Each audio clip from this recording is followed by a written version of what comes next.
So this is Steve, and we're here with Beth Dlug, who is the Allen County Elections Director, if I can remember that correctly. And we appreciate your time this morning, Beth. We wanted to talk a little bit about the early voting, which kicked off this week, details and things like that. Tell me a little bit about what's going on. Well, we, like you said, we started early voting in our office on Tuesday. So we are going to be open Monday through Friday, 8 to 4:30. And we're going to also be open on a couple of Saturdays, Saturday, October the 25th, and Saturday, November the 1st. And that will be from 8 a.m. to 3 p.m.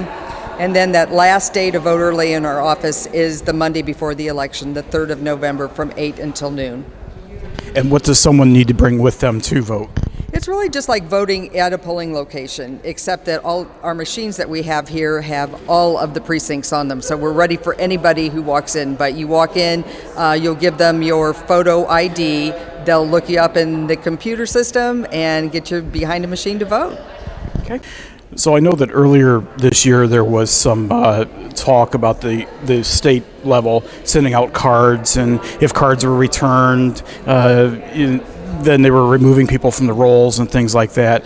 So I guess the first question would be, what can someone do to check and make sure that they're still eligible to vote if they haven't for a few years? Sure.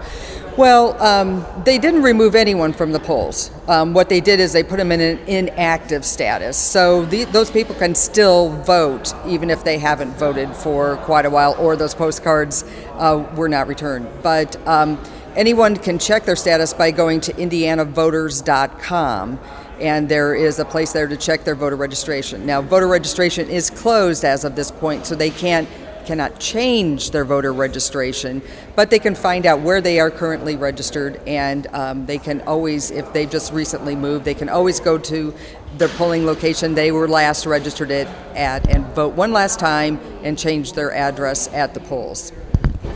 And what are some of the situations that someone might arrive to vote, think they're okay, and maybe instead are given a provisional ballot? Are there situations like that? Sure. I would say probably the major reason for that is because somebody goes to the wrong voting location.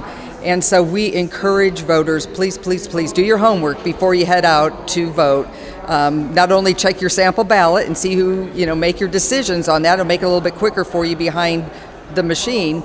But also check where your polling location is. In 2013, we did a major reorganization of polling locations for a number of reasons. Some polling locations no longer wanted to be polling locations. We had a lot of patchwork that was going on years before, and people were driving by other locations that on their way to the one that was a lot further away. So we did a complete reorganization, and almost half of our voters are now reassigned to new locations. So it definitely check and see where your polling location is. And again, you can do that at indianavoters.com or at our website, allencountyvoters.info. So, but that's the major reason why provisional ballots. Someone doesn't bring their ID with them. We can vote them on a provisional ballot, and then they have 10 days to bring that ballot back to us, or their ID back to our office, and then we can count that ballot. Probably another reason is they're not registered, and we can't do anything about that. If they're not registered by now, they're not going to be able to vote. A lot of times people that aren't registered will go to the voting location. They still want to vote. We'll give them a provisional ballot, but it's not going to count. Sure.